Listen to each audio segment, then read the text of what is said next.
Yes sir. Hello, नमस्कार। कैसे हैं आप? अच्छे ही होंगे। आज हम बात करेंगे, किस पर बात करेंगे?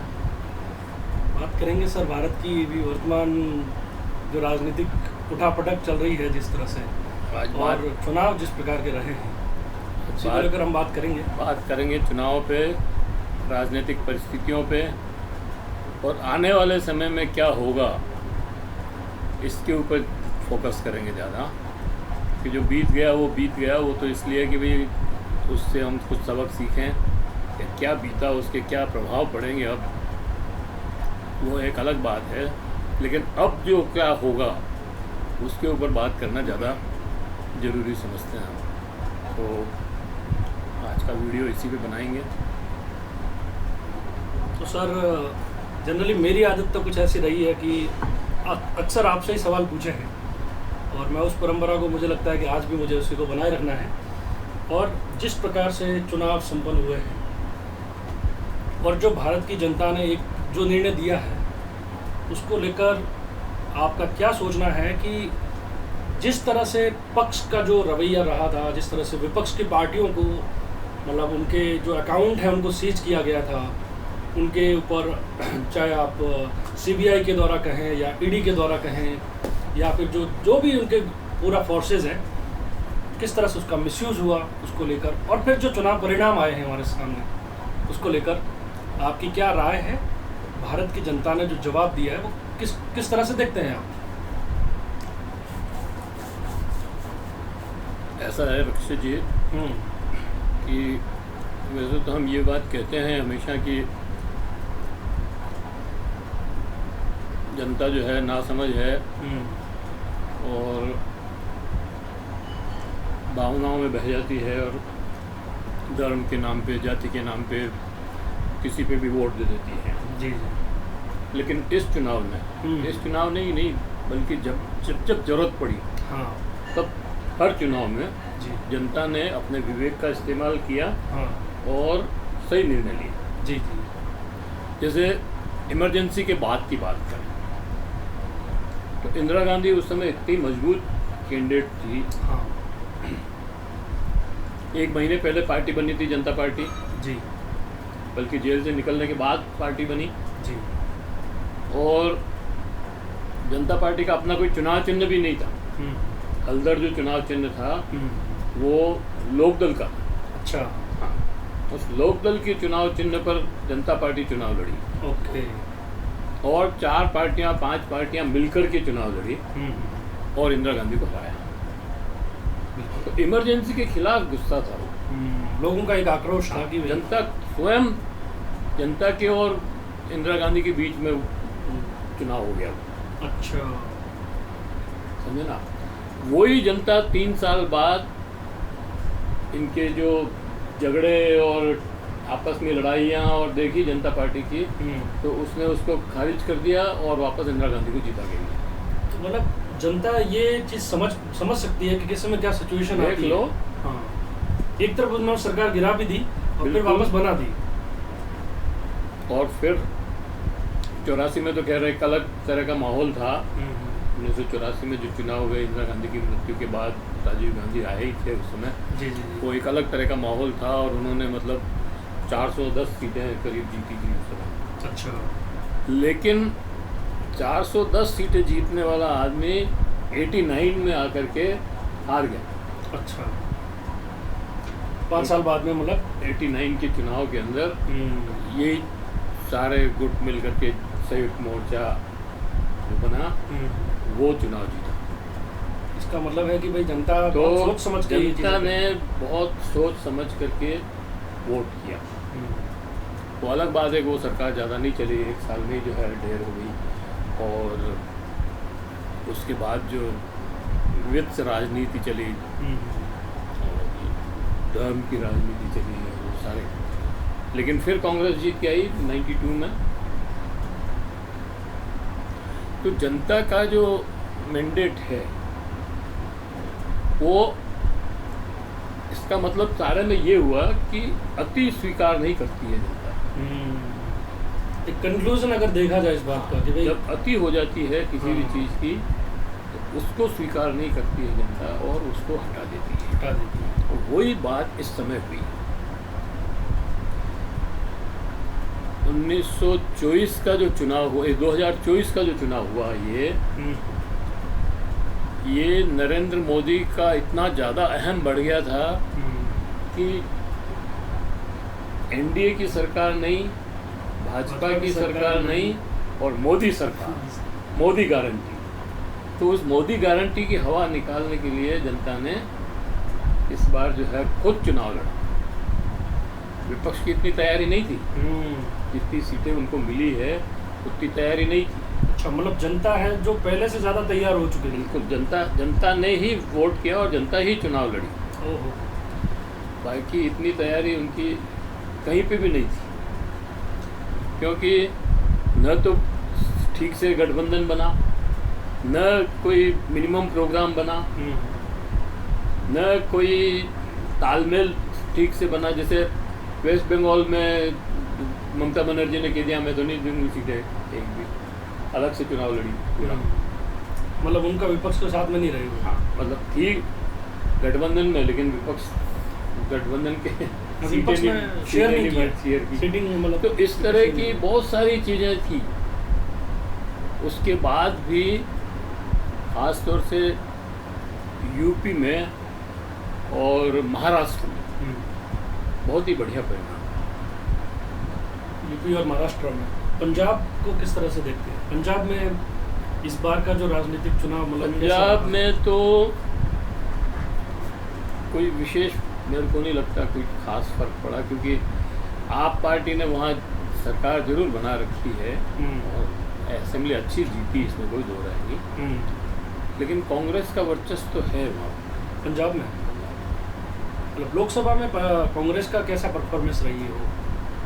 ठीक ही है, 5-6 सीटें जीती है, वैसे 9 सीटें जीती है जी। 13 कुल है। 3 इन्होंने जीती है, 1 अकाली ने जीती और बाकी इन्होंने जीती है। इसका मतलब कांग्रेस का वहाँ पर दबदबा है, वर्चस्व है वहाँ पे जी। और अकाली दल फेल हो गया वहाँ पर। अकाली की 4-5 सीटें आती थी, वो फेल हो गया। और भाजपा का तो वहाँ कुछ था भी नहीं पहले से, एक आध सीट मुश्किल था। तो चंडीगढ़ की सीट भी कांग्रेस ने जीती इस बार। सर, इस बार के जो चुनावों में सबसे ज़्यादा इम्पोर्टेंट, मतलब अभी चुनावों से मतलब 5-6 महीने पहले की बात, जिस तरह से राम मंदिर बना और जिस तरह से उसको मतलब एक नैरेटिव पूरा गढ़ा वही गया था, उसी पे मैं राम आ रहे हैं और ये जो सब चला था, उसी पे मैं आ रहा था कि नरेंद्र मोदी का, जैसे मैंने कहा था आपको कि उसका अहम इतना बढ़ गया कि उसने नारा लगा दिया कि राम को लाए हैं हम, उनको लाएंगे। राम को कौन ला सकता है? राम तो सबको लाने वाले हैं। बिल्कुल सही बात है। अगर अध्यात्म की दृष्टि से देखें तो राम तो सर्वव्यापी है, गट में है राम। बिल्कुल सही बात। तो यही कहते हैं वो दशरथ नंदन नहीं है राम, वो एक अलग बात है। पर राम जो है वो तो गट में है राम, जिसका आदमी को विश्वास है। वो दशरथ नंदन के में विश्वास नहीं है, तो विश्वास जो है वो गट में जो राम है उसका विश्वास है। और उसके लिए आपने ये कह दिया आप, और तो और वो सारे देश में उन्होंने प्रचार किया कि हम राम मंदिर बनाया हमने, और राम मंदिर, और अयोध्या में हारे हैं वो। अयोध्या की जनता ने उनको हराया, और क्यों हराया उसका स्पष्टीकरण पार्लियामेंट में दिया। वहाँ से जो अवधेश प्रसाद वो जीता था जी, बासी, उसने कहा कि मुझे तो फॉर्म भरा उस रोज से मुझे मालूम था कि मैं जीतूंगा। इतना कॉन्फिडेंस सर आया कैसे? मतलब कोई ना कोई तो बात होगी। वो कॉन्फिडेंस इसलिए अच्छा, और आप देखिए वो दलित जाति का आदमी है और स्वर्ण सीट से लड़ा। अच्छा, हाँ, मतलब ये आश्चर्य की बात है। ये प्रयोग भी बहुत कम हुए हैं, है ना। तो दलित जाति का आदमी अक्सर तर आरक्षित सीट से ही लड़ता है। बिल्कुल बिल्कुल। वो अआरक्षित सीट से लड़ा, अच्छा, धर्म की नगरी में लड़ा है। लेकिन उसने कहा कि अयोध्या की हालत इतनी खराब कर दी इन लोगों ने कि मेरा जीतना तय था। अच्छा, मतलब डे फर्स्ट से उन्होंने ये ऐलान कर दिया था। उन्होंने कहा कि वहाँ पे ज़मीनें, लोगों की ज़मीनें छीन ली इन्होंने तो कॉरिडोर बनाने के लिए और दूसरी चीज़ें बनाने के लिए, हवाई जहाज़, हवाई अड्डे बनाने के लिए, होटलें बनाने के लिए, और उनको ज़मीन भी नहीं दी और मुआवजा भी नहीं दिया। तो लोग वहाँ के त्रस्त थे। और जब राम मंदिर बना तो सारे अड़ामची बढ़ामची, मतलब जितने भी बड़े कॉरपोरेट जगत के लोग थे वो सब थे वहाँ पर। लेकिन अयोध्या का आदमी को वहाँ जाने की परमिशन नहीं थी। मतलब वहाँ के जो स्थानीय लोग हैं उनको ही बिल्कुल उनको बाहर अंदर नहीं जाने दिया। तो उसका जो गुस्सा था, लोगों ने मतलब एक अपमान की तरह से देखा उसको। उसका जो गुस्सा था वो इस चुनाव में निकला। और फैजाबाद की सीट वो हार गए। फैजाबाद नहीं आती है अयोध्या। अच्छा, मतलब संसदीय क्षेत्र फैजाबाद है। ओके। ये मतलब एक तो स्थिति ये है। दूसरी स्थिति ये है कि जिस तरह से प्रधानमंत्री बौखलाए हुए थे कि कह रहे थे कि मैं तो न खाऊंगा न खाने दूंगा, न भ्रष्टाचार को किसी भी तरह से, और सबको मतलब जेल भेजूंगा, हथकड़ियाँ लगवाऊंगा। और ये नागपुर की मीटिंग में उन्होंने बोला कि 70,000 करोड़ का घपला किया है एनसीपी ने। अच्छा। एनसीपी के नेताओं ने, मतलब जी जी, इन सबको जेल भेजूंगा। और तीसरे दिन उनको जो है चीफ मिनिस्टर बना दिया जीत के। तो वो जो बातें जो कह रहे थे ना, उसका असर खत्म हो गया। असर खत्म हो गया। तो सर जनता को भी ये बात पता तो चल रही है। और तीसरी बात ये हुई कि इन्होंने जो 400 पार का नारा लगाया, उस 400 पार के नारा इतना उत्साहित किया भाजपा के लोगों को कि भाजपा के लोग कहने लगे कि हमको 400 पार क्यों चाहिए। ये पूछा गया तो बोला हमको संविधान बदलना है। संविधान बदलना है। तो ये जो संविधान की बात है ये ठेठ नीचे तक पहुंची, आम जनता तक, आम जनता तक, किसान, मजदूर, आदिवासी, पहाड़ों में, इधर जंगलों में, सब जगह पहुंची और बहुत तेजी से फैली, स्प्रेड हो गई कि भाई संविधान को बदलेंगे, संविधान को बदलेंगे। और संविधान ही हमारे जीवन का मुख्य आधार है आज की डेट में। क्या बात। देश के अंदर तो संविधान से ही राज चल रहा है। संविधान का ही राज है हमारे यहाँ। तो बिल्कुल सही बात है ना। अब ये संविधान ही बदल देंगे तो हमारे जो स्थिति ठीक हुई है थोड़ी बहुत, वो भी वापस खराब हो जाएगी।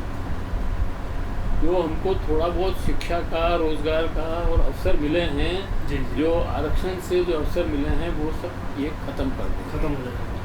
तो ये जो बात थी, ये अब वो कहते हैं कि झूठा प्रचार किया इन्होंने, लेकिन वास्तविकता ये है कि उन्होंने ही ये मतलब उनके कई एमपीओ ने, जैसे अनंत कुमार ने, ये अयोध्या के वो लल्लू राम जो प्रत्याशी था उसने, ये को अभी इंदौर से भी किसी ने बोला, ज्योति मिर्धा ने मध्य प्रदेश से भी नागौर से, तो इन लोगों ने जो है कहा कि 400 पार इसलिए चाहिए कि हमको संविधान बदल। जब सब तरफ से ये संविधान बदलने की बात आई तो जनता ने कहा नहीं, इसको हटाओ। वो तो थोड़ा सा कहीं गड़बड़ हो गया है,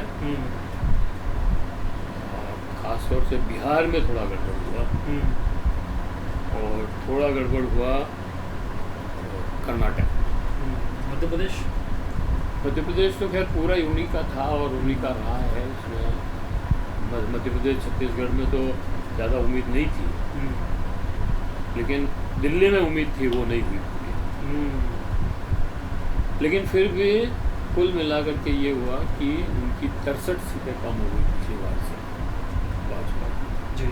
और उनको मतलब कम से कम जनता ने इतना तो कर ही दिया कि वो पहले वाली दादागिरी नहीं कर सकती।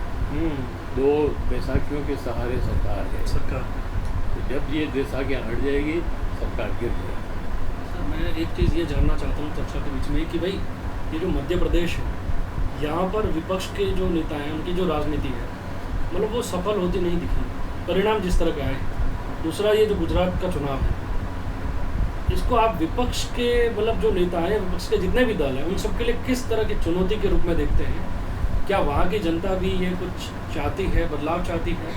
आपको क्या लगता है वहाँ पर जिस तरह के परिणाम आए हैं, उसको को लेकर आपका क्या सोचना देखो, है? मध्य प्रदेश में तो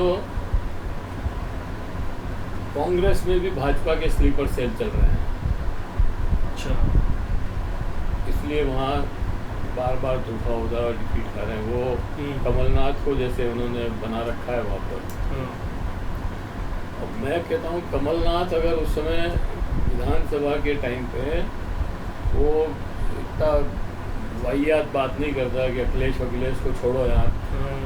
तो शायद वहाँ और कुछ सीटों पे कंप्रोमाइज़ करके थोड़ा आगे बढ़ते तो वहाँ मध्य प्रदेश जीतते। इसी तरह से राजस्थान में अगर गहलोत सरकार ने जो बाद में ये समझौते किए ना 3, हाँ। जो उससे हनुमान बेनीवाल से और यहाँ पे बाप पार्टी से और वहाँ कम्युनिस्टों से, मतलब अगर ये विधानसभा चुनाव के समय कर लेते तो आज राज कांग्रेस का होता, चाहे मतलब ये सरकार नहीं जाती राजस्थान में। हाँ, कोई भी सरकार बनाओ, चाहे पायलट बनाओ, चाहे गहलोत बनाओ, चाहे और कोई बनाओ, लेकिन सरकार कांग्रेस की रहती। ये इनकी मतलब इनकी भी कहना चाहिए, इनका बहुत ज़्यादा आत्मविश्वास या जो उन्होंने काम किया। हालांकि अशोक गहलोत ने कुछ अच्छे काम किए, जो मेडिकल वाला जो चिरंजीवी योजना वगैरह चिरंजीवी योजना का था, और भी कुछ अच्छे काम थे उसके। लेकिन एक तो ये है कि उन्होंने जो घोषणाएं की बाद में वो धरती तक पहुंची ही नहीं, जमीन तक कौन पहुंचाए? आप तो आपस में ही लड़ रहे थे। बिल्कुल सही। अगर अशोक गहलोत और पायलट के आपस में ये विवाद नहीं होता या थोड़ी देर के लिए उसको एक साइड कर देते जी, और दोनों मिलकर के उस एरिया में घूम लेते पूर्वी राजस्थान में, तो स्थिति बिल्कुल डिफरेंट हो गई। लेकिन ये तो दोनों ही अपने अपने गुरूर में थे कि हम ही जीतेंगे। तो सर इसी बीच में अपन बात करते हैं, ये पेपर लीकआउट की जो घटना है वो अभी इशू पहले तो राजस्थान तक सीमित था, फिर ये गुजरात में गया, फिर मध्य प्रदेश में गया, फिर यूपी की तरफ खबरें आई, लेकिन अब ऐसा लग रहा है कि ये एक देशव्यापी मुद्दा बन चुका है और बहुत ही ज़्यादा गंभीर प्रश्न है, क्योंकि विद्यार्थियों के मन में इस बात की शंका है कि कोई न कोई जो एग्ज़ाम होता है उसके पेपर लीकआउट हो जाते हैं। तो मतलब ये एक नेशनल लेवल का एक इशू बनकर रह गया है। नीट में जिस तरह से स्टूडेंट्स ने जो अग्रेशन दिखाया है गवर्नमेंट को, मतलब और जहाँ जहाँ भी पेपर लीकआउट हुए वहाँ की गवर्नमेंट्स को झुकने पे मजबूर किया युवाओं ने, किस तरह से देखते हैं? क्या इसका कुछ समाधान, ठोस समाधान इसके क्या हो सकते हैं? किस तरह से देखते हैं? देखो, नीट का जहाँ तक मामला है उस पर तो मैंने 2-3 वीडियो बनाए हैं जी, और मैंने ये एक वीडियो में जो स्पेसिफिकली मैंने ये कहा कि ये जो जांच है यही गलत दिशा की तरफ जा रही है। अच्छा, सीबीआई जो जांच कर रहा है जी, वो किसकी जांच कर रहा है? और इवन सुप्रीम कोर्ट में जो केस हैं, वो सुप्रीम कोर्ट सुनवाई कर रहा है जी, वो किसकी सुनवाई कर रहा है? पेपर लीक की सुनवाई कर रहा है जी। पेपर लीक का मामला नहीं है, ये है पेपर लीक का भी असली मुद्दा क्या लेकिन है? असली मुद्दा ये है कि षड्यंत्र बहुत ऊपर के लेवल पे है। मेरा मानना ये है कि ये जो NTA है, नेशनल टेस्टिंग एजेंसी, इसका जो चेयरमैन है प्रदीप जोशी जी, ये पहले व्यापम का चेयरमैन था, MP का जो मामला हुआ था, है ना, व्यापम घोटाला, और उसमें इसको हटाया उस समय, मतलब ये घोटाले के चक्कर में। फिर ये छत्तीसगढ़ में लगा। अच्छा, छत्तीसगढ़ पब्लिक सर्विस कमीशन का जो है वो बना अध्यक्ष। उसके बाद वहाँ से UPSC में लगा और वहाँ से ये इस आदमी में क्या खास बात है भाई? मतलब सरकार बार इसको अपॉर्चुनिटी क्यों दे रही है? क्या बीजेपी की सरकार, चाहे वो केंद्र की हो चाहे राज्य की हो, वो इसको क्यों जगह जगह दे रही है? मतलब ये अपॉर्चुनिटी दे रही है। और कहते हैं कि UPSC में लगा तक तो RSS वालों ने भी इसका जो है समर्थन किया था और चिट्ठी भेजी है, फ़ोन किया इसके लिए कि इसको बनाओ। जी जी। फिर NTA में बनाया। अच्छा, NTA में बनाया तो अब वो अध्यक्ष है। NTA का जो मामला है, मैं इसको इस तरह से देखता हूँ कि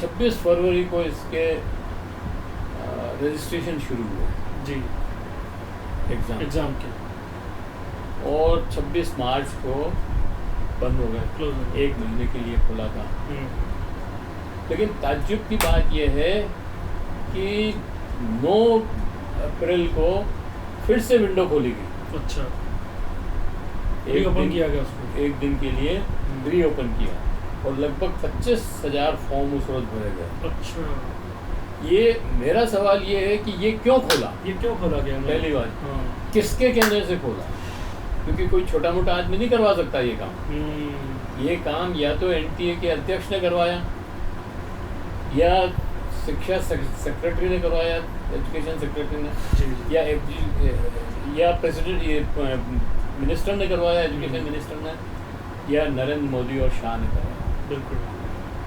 इनके अलावा कोई भी नहीं करवा सकता। कहीं ना कहीं मतलब ये फॉल्ट हुआ है एक तरह तो से। इनकी तरफ क्यों नहीं जांच हो रही है? हम्म, अब एनपीए की जांच के लिए, मतलब नीट की जांच के लिए एनपीए की जांच करना जरूरी है, हम्म, और एनपीए की जांच करने के लिए इन 5 आदमियों की जांच करना जरूरी है। तो इन 5 आदमियों की ये सीबीआई जांच कर सकती है क्या? अच्छा नहीं कर पाएगा। नहीं कर सकती है ना। तो ये जांच जो है या तो सुप्रीम कोर्ट के जज इसके लिए अपॉइंटमेंट हो भाई, हाँ, रिटायर्ड जज वो करे, या जॉइंट पार्लियामेंट्री कमेटी और वो इसकी जांच करे, जेपीसी तो सही रिजल्ट आएंगे। नहीं तो ये लीपापोती हो रही है, जांच गलत दिशा में चली गई है, बस वो अरेस्ट सब हो रही है, यहाँ लीक हुआ, वहाँ लीक हुआ, वहाँ लीक हुआ। मतलब छोटे स्तर पे जो वो चीजें जो लीक करने वाला और कुछ पैसे कमाने वाला आदमी तो पकड़ा जाएगा इसमें, लेकिन जिसने करवाए वो बच जाएंगे इसमें। वो तो कोई, उसकी तो जांच ही कोई नहीं कार्रवाई होगी, नहीं हो पाएगी। उसकी तो जांच ही नहीं होगी। सही बात है। जो बुनियादी प्रश्न है कि रिक्रूटमेंट का प्रोसेस कंप्लीट हो गया, फिर सडनली उसको ओपन किया जाता है और वन डे 25,000 फॉर्म वापस भरे जाते हैं, तो ये कोई साधारण फॉल्ट नहीं है। और इसमें एक और बड़ी बात है कि जहाँ जहाँ ये पेपर लीक हुए हैं, अधिकतर वो सेंटर्स हैं जो कॉलेजेस जो है भाजपा के नेताओं के हैं। अच्छा, जैसे जर्जर, ये जो हरियाणा में जो है, हरियाणा वाला। वो भाजपा का है। झारखंड में भाजपा का है, ये हजारीबाग में जो सेंटर है, यहाँ पे 6 आदमी एक फर्स्ट डिवीजन आए, मतलब फर्स्ट रैंक। अच्छा, 720 में से 720 नंबर। ओहो। और हरियाणा में भी जर्जर में ऐसा ही हुआ, 6 जने 720 में से 720 नंबर। ये कैसे हो सकता है? ये तो गजब का ही मतलब वो हुआ है कि तो ये जो खेल है ये बहुत बड़ा नेक्सस बड़ा क्रिएट हो गया है। बहुत बड़ा षड्यंत्र है ये, और ये छोटी मोटी जांच से नहीं होगा। ओनली इसका और जेपीसी इसमें एक और तीसरा पॉइंट और है, ये तो हाँ। हो गए 3 पॉइंट, चौथा पॉइंट और है। जी वो चौथा पॉइंट ये है कि इस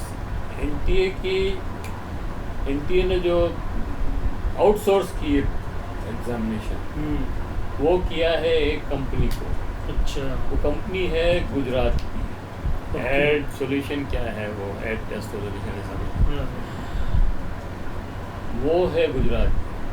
गुजरात में वो सुरेश कुमार करके एक बंदा है, सुरेश कुमार आर्य, वो हिंदू संगठनों का बहुत बड़ा लीडर है, अध्यक्ष है वहाँ पर, आर्य समाज का, सर्व आर्य समाज ऐसा कुछ है उसका नाम, और उसका अध्यक्ष है।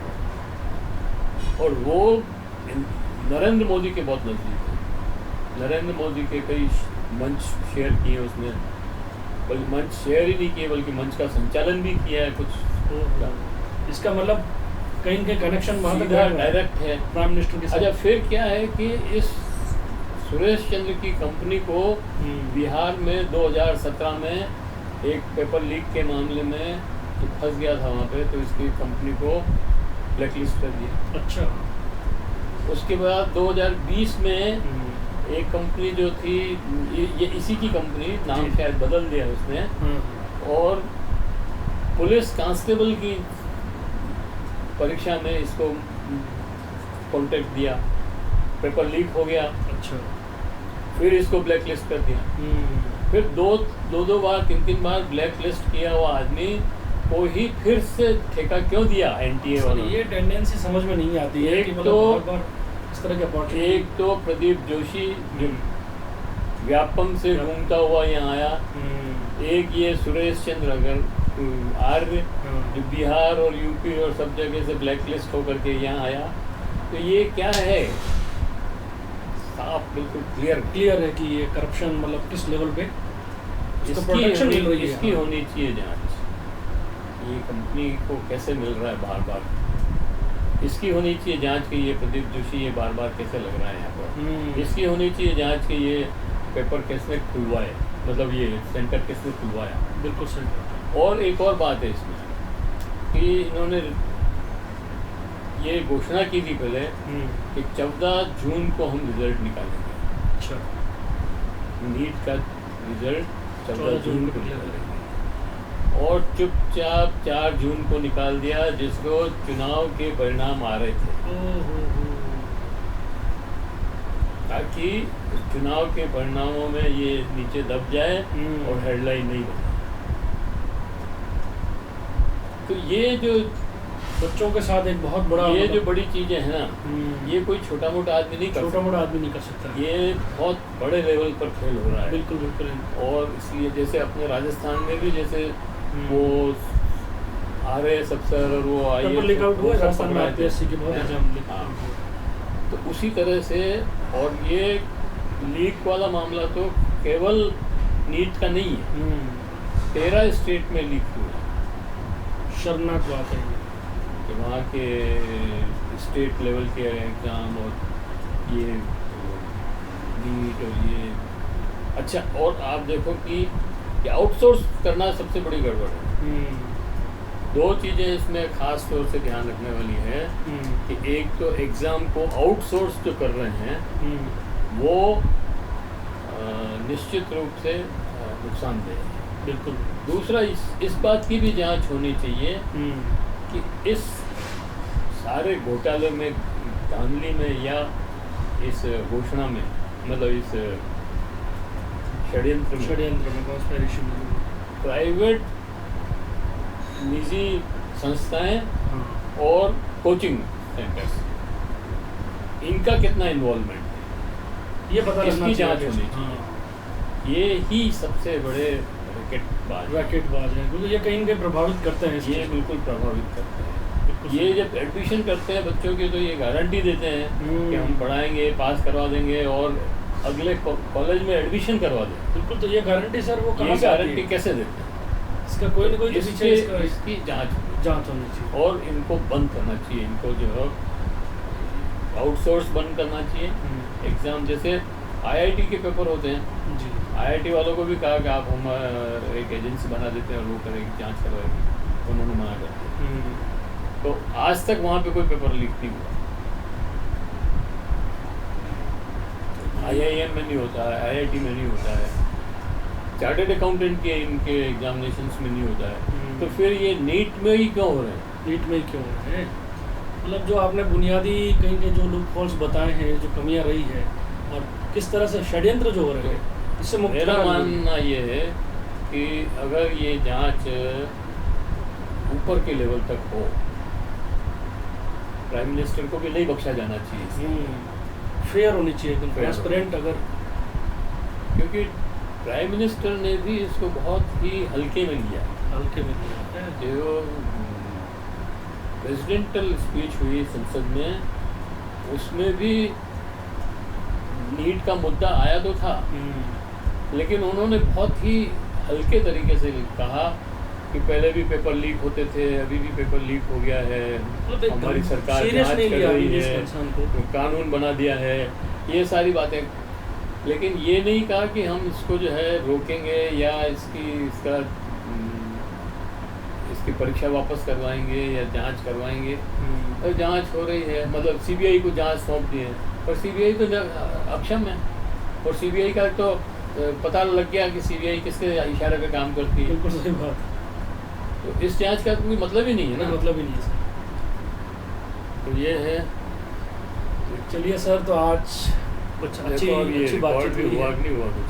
अभी 30 मिनट का कंटेंट रिकॉर्ड हो चुका है और आज कुछ अच्छे विषयों के ऊपर बात की है जो देश में वाकई में बहुत ज़्यादा गंभीर है। अभी के चुनावों को लेकर चर्चा हुई है और एग्ज़ाम पर काफ़ी अच्छा सर ने डिटेल में बताया है किस तरह से एग्ज़ाम्स के मतलब पेपर लीक आउट हो रहे हैं, वो एक अलग विषय है। लेकिन आगे से जो उन एग्ज़ाम्स के संचालन में क्या गड़बड़ियाँ हो रही है आगे से, उनको भी देखा जाना चाहिए। और जो बड़े स्तर पर जो इन्वॉल्वमेंट है कहीं कहीं इन चीज़ों को डिस्टर्ब करने का, एक ऑनेस्ट स्टूडेंट के साथ में, उसके करियर के साथ में जिस तरह का ये खिलवाड़ हो रहा है देश भर में, बच्चे इस बात को लेकर बहुत ही चिंतित भी हैं और इसका जवाब देना चाहते हैं। लेकिन लोगों को ये सोचना पड़ेगा सर, देश की जनता को ये जानना ज़रूरी है कि इसका जवाब लोग अपने वोट से दे सकते हैं। बच्चे तो अभी शायद कई बच्चे ऐसे हैं जो अभी तक 18 साल की उम्र भी पार नहीं कर पाए, वो तो एक अग्रेशन दिखा सकते हैं, उसके खिलाफ एक विरोध प्रदर्शन कर सकते हैं। लेकिन जो मैंडेटरी जो बदलाव होने चाहिए उसमें मेरे को लगता है कि जनता का बहुत बड़ा योगदान है। और सर ने कहा इसमें है, मैं ये सोचता हूँ कि जैसे राहुल गांधी ने संसद में बात की थी कि भी संसद में इस प्रश्न पे बात की जाएगी, हाँ। एक दिन की पूरी, जी जी, वो सरकार ने नहीं मानी। लेकिन मैं ये सोचता हूँ कि अब राहुल गांधी और सारे विपक्ष के नेताओं को इस इशू को लेकर के सड़क पे आना चाहिए। सड़क पे आना चाहिए, आम जनता के बीच में आना चाहिए। स्टूडेंट्स जो मूवमेंट कर रहे हैं उनको लीड करना चाहिए और इस बात पर मतलब इसको मतलब थोड़ा गंभीरता से लेना चाहिए। इसमें केवल संसद में बहस से नहीं होगा ये, क्योंकि वहाँ तो ओम बिरला जैसे अध्यक्ष हैं तो ना तो बोलने देंगे, बोलोगे तो माइक बंद कर देंगे और या हो हल्ला करेंगे। तो इसलिए ज़रूरी है कि उस पर दबाव लाने के लिए पूरे देश में एक साथ एमपी जो हैं अलग अलग जगह अलग अलग राजधानियों में जाकर के और इस तरह स्टूडेंट्स के मूवमेंट को लीड करें और सड़क से संसद तक इस बात को फैलाएं तो कुछ रिजल्ट आ सकते हैं। लेकिन पॉलिसी डिसीजन बहुत ज़रूरी है। पॉलिसी डिसीजन ये होना ज़रूरी है कि हम आउटसोर्स नहीं करेंगे, ये बात आनी चाहिए। अगर विपक्ष वाले भी बोलते हैं तो उनको भी ये बात रखनी पड़ेगी। नहीं तो आप तो कहोगे नहीं हम तो आउटसोर्स करेंगे और वहाँ कहोगे कि नहीं ये हो रहा गड़बड़, तो होगा वो तो बिल्कुल। जब तक आउटसोर्स होगा गड़बड़ होगी, जब तक इन प्राइवेट संस्थाओं का और कोचिंग क्लासेस का सेंटर्स का इसमें इन्वॉल्वमेंट होगा, तब तक ये सारी चीज़ें कोई नहीं रोक सकती। दूसरी बात ये है कि इंफ्रास्ट्रक्चर भी हमको ज़्यादा डेवलप करना चाहिए। हमको और कॉलेजेस, जब आपको 40 लाख बच्चे मेडिकल करना चाहते हैं तो आप 5, 7, 10, 20 हज़ार पे क्यों रुक जाते हैं? सही बात, 50,000 पे मतलब कुछ कॉलेज और बढ़ाओ, आप बढ़ाना चाहिए। तो बिल्कुल समय की ज़रूरत है, अब समय की ज़रूरत है। पॉपुलेशन बढ़ रही है, हो गई 140 और यहाँ से पढ़ करके लोग बाहर भी तो जा रहे हैं।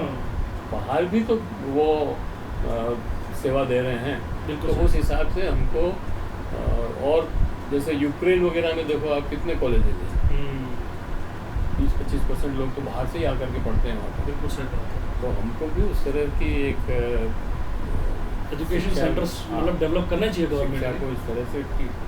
और मतलब इंग्लैंड वगैरह में तो ये जो शिक्षा जो है मतलब फॉरेन करेंसी का एक अच्छा जरिया हो गया उनके लिए। बिल्कुल सही बात है। तो हम भी ये कर सकते हैं। बिल्कुल सही बात है। चलिए सर, तो बहुत बहुत धन्यवाद, थैंक यू आज की इस चर्चा के लिए, शुक्रिया।